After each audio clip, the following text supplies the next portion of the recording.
Ever feel like the pressure's on to achieve? Like, really on? Oh, yeah. Well, today, we're diving deep into the world of elite education, those high-stakes systems where the pressure is pretty much baked in. But we're looking at it through two very different lenses. Two different worlds, really. Exactly. On one hand, we're stepping inside a prestigious UK boarding school. Picture, like the ultimate insider's view. The kind of place most people only see in movies. Pretty much. And on the other hand, we're going to unravel the intricate workings of Singapore's entire education system. Talk about a system built for results. So buckle up, because today's deep dive is all about the good, the bad, and the downright mind-boggling when it comes to these high-pressure education systems. And who knows, we might uncover some surprising benefits along the way. But first, let's get you oriented right. That's exactly. We've got some juicy source material for you today. Juicy how? Lay it on me. We're talking first-hand accounts, academic papers, even some insights from a Peking University professor. That sounds like a recipe for some serious perspective. Oh, you're going to get perspective, all right? But to really kick things off, we're going to throw you right into the thick of it with this story, okay? Imagine you're 12 years old, Well, that's so young. barely speaking English, Oh, wow. and suddenly you're dropped into Wycombe Abbey. Wait, Wycombe Abbey? Like that? Wycombe Abbey? The one and only. One of those legendary UK girls' schools. The ones with the hefty price tag and even heftier expectations. Ding, ding, ding. We're talking a cool 14,700 pounds per term. Per term. Yeah, you heard that right. But that's just a taste. We're diving into the first-hand account of someone who lived it. Okay, now I'm intrigued. Tell me more. Her name is Hermione, and she went on to Stanford after Wycombe Abbey, which, honestly, Pretty much par for the course at that level, right? right. But alongside Hermione's story, we're also going to be dissecting something completely different. The Singaporean education system. Ah, interesting. Specifically, their intense streaming process, which, That's basically like, buckle up because this is where it gets wild. yeah. Imagine a system that sorts students into different educational tracks. Tracks, like train tracks. Kinda, but instead of trains, it's their future. Okay, I'm with you. And they do this at age 12. It's enough to make your palms sweat, right? But we're going to unpack it all. How it works, the different paths, the opportunities, No. or lack thereof, it presents. And to top it all off, sprinkle in some insights from Professor Lin Xiaoying, who really makes you question, does all this academic intensity actually lead to a more meaningful life? That's the million-dollar question, isn't it? Right. Is it all worth it? I'm hooked. Let's dive into this Wycombe Abbey story. All right, so picture this. You're 12, foreign country, barely speak the language. Talk about a fish out of water. That was Hermione's reality at Wycombe Abbey. And get this, by high school. Okay, she's had some time to acclimate. You'd think so. She's waking up at 4 a.m. every single day just to study. 4 a.m. I was lucky if I even saw the sunrise in high school. Me too. It's a whole other level of dedication. Yeah. And it really speaks to the insane pressure these students are under, both internal and external, Oh, right? absolutely. It's like this constant need to prove yourself, Yeah. to stay ahead of the curve, Yeah. even when you're already at the top. And as you might guess, all that pressure takes its toll. Burnout's got to be a real concern, right? Big time. Hermione even talked about being severely sleep deprived by the time college applications rolled around. Yikes. I can't even imagine. It really makes you think about the potential long-term impact on these kids' well-being, you know? Yeah, the human cost of all that achievement. Exactly. But before we write off elite education entirely, There's always another side to the coin. right, let's talk about those silver linings, because despite the intensity, Hermione's story isn't all doom and gloom. Okay, good. Because I was about to stage an intervention. Huh. Not quite necessary. She found amazing mentors, made deep connections with classmates. See, real people, real relationships, even in those high-pressure environments. Totally. And get this, one of her classmates was a math prodigy who, A math prodigy. Come on, what'd they do? Solve some ancient mathematical mystery. basically, this kid thought MIT was too easy. Too easy. Are we even using the same scale here? I know, right?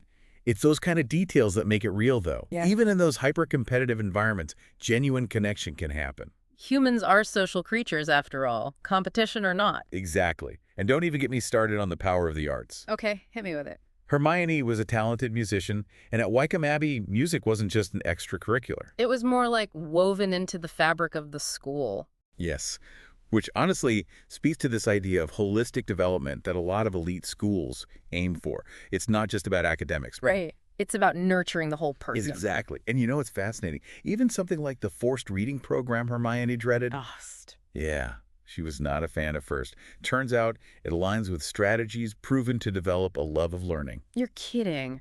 So even though it feels like a drag at the time, It can have a lasting positive impact. the mind is amazing, isn't it? So even with the downsides of that pressure cooker environment, Yeah. it's not all bad, right? Every rose has its thorns, I guess. Now get ready for a complete 180 because we're about to switch gears From the hallowed halls of Wycombe Abbey to... to the meticulously structured world of Singapore's education system. Let's do it. If Wycombe Abbey is about cultivating a certain type of student through like tradition and immersion. Singapore's all about efficiency. Oh yeah, big time. Identifying and channeling talent from a surprisingly young age. And when I say channeling, I mean it literally.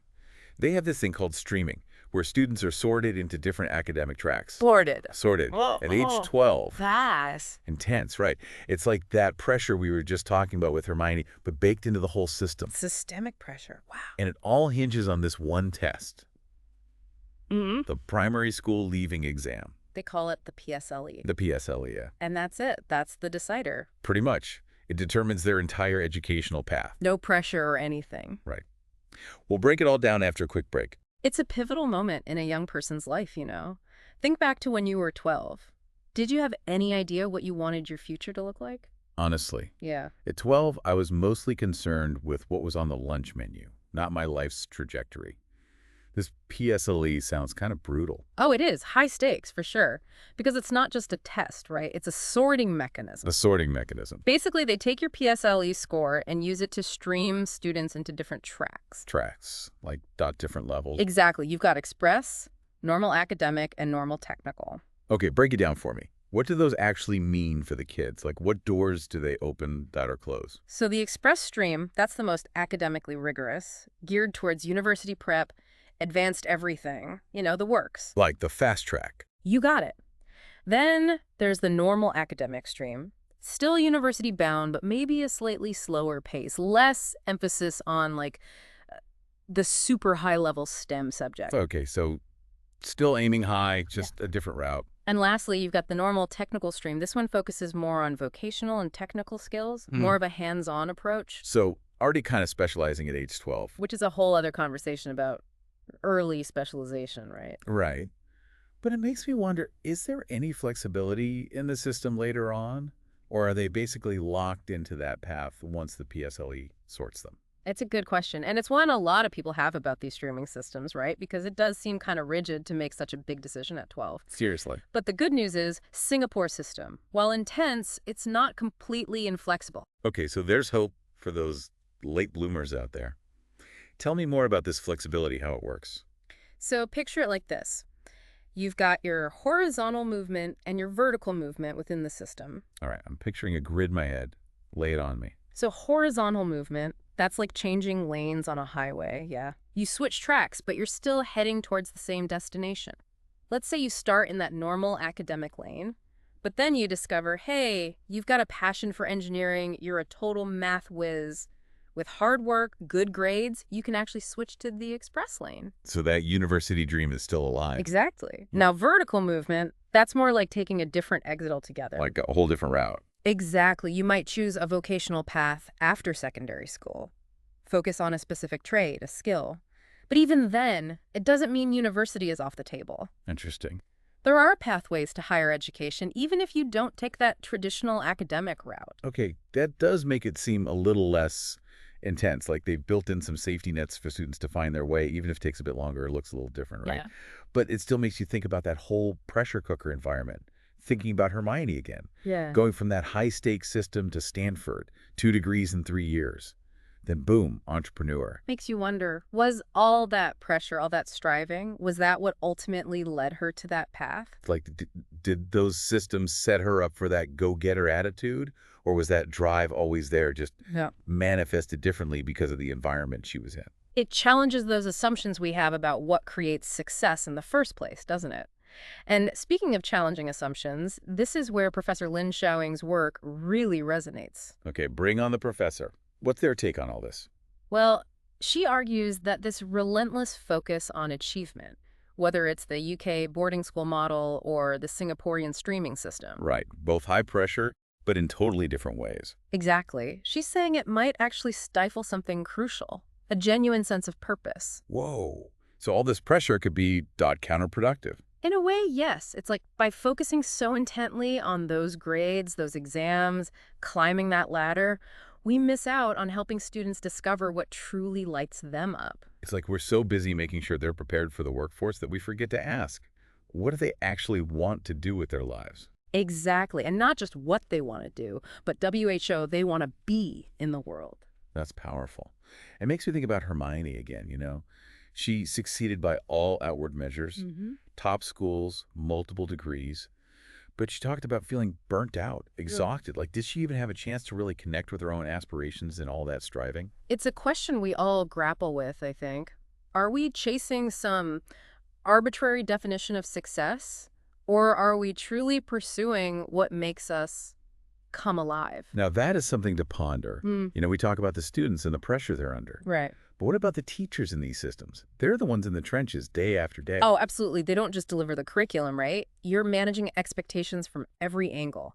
Parents, administrators, the students themselves, it's a lot. Especially in a system like Singapore's, where one test score can make or break a kid's path. That's got to be heavy. It weighs on you, and then you add the pressure of standardized testing on top of an already demanding workload. Recipe for burnout. Exactly. Even Hermione, for all her talk about the rigorous academics at Wycombe Abbey, she mentioned high teacher turnover. Makes you wonder. What's the toll on the educators themselves? Yeah. It's a vicious cycle, right? Systems burning out the students, and the teachers. Something's got to give. And that brings us back to Professor Lin, right? Full circle. Hit the reset button on how we think about education. Instead of achievement being the be-all, end-all, Right. she's pushing for a more holistic approach. What if we prioritize well-being, creativity, finding your own own path? Sounds amazing on paper. But how do we actually make that happen in a world obsessed with metrics, rankings, It's tough. We're constantly comparing. everything, everyone? Maybe those metrics are the problem, not the solution. What if, instead of test scores driving everything, Yeah. we treat them as one data point among many? Okay. I like where you're going with this. Let's look at passion, creativity, problem-solving The skills. stuff that doesn't fit neatly into a spreadsheet. Exactly. A well-rounded human being is more than just a test score. Couldn't agree more. And that means we need to empower teachers. They're not just there to dispense information. Right. Let them be mentors, guides. It's facilitators. Those aha moments, right? The ones that happen inside and outside the classroom. It's a huge shift. But maybe it's overdue if we want our education systems to really prepare students for the future. For a future full of possibilities. We've got to start valuing different kinds of success. It always comes back to that, doesn't it? Redefining what it means to truly thrive. Love that. And before we wrap up, something from Hermione's story really stuck with me. Yeah. That whole competition angle. How it can be so motivating, Right. but also a little pressure-filled. Totally. It's a double-edged sword.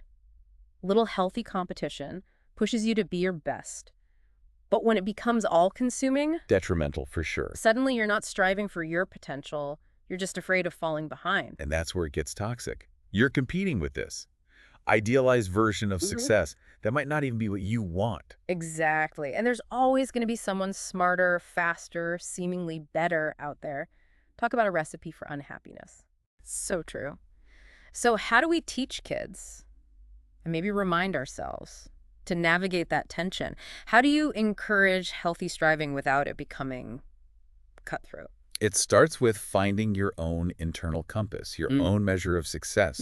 What are you passionate about? What makes you feel like you're making a difference? Love that. Focus on that, and suddenly the external validation matters less. It's not about being the best at everything. It's about being your best self, period. Boom. And who knows, maybe that's the key to unlocking a more fulfilling life, both inside and outside those hallowed halls of education. Couldn't agree more. Well, folks, there you have it. From the hallowed halls of Wycombe Abbey to that meticulously structured world of Singapore's education system, we really went there, all in an attempt to unpack these complex worlds of elite education. We've seen the pressure, how it can fuel incredible drive, lead to amazing things, but also the potential costs. We explore different approaches, the pros, the cons, but more importantly, I think we ask some tough questions about what truly matters. At the end of the day, That's what it's all about.